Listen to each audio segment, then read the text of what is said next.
If the oven in your oven-microwave combo won't turn off, here are the 4 most probable causes. Sometimes, if the bake or broil element is burned out, it can short to the inside of the oven, which may prevent the oven from turning off. If the element has shorted, it will often show visible breaks or blistering. You can also use a multimeter to test the element for continuity, a continuous electrical path present in the part. If the element tests negative for continuity, it will need to be replaced. The oven control board has relays that send voltage to the bake and broil circuits.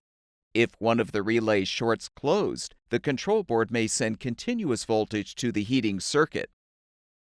If the oven continues to heat after it is turned off, the control board is likely damaged and should be replaced.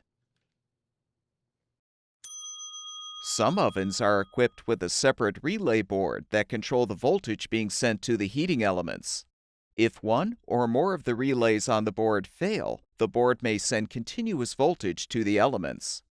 You can replace the relay board with a new one to solve the problem.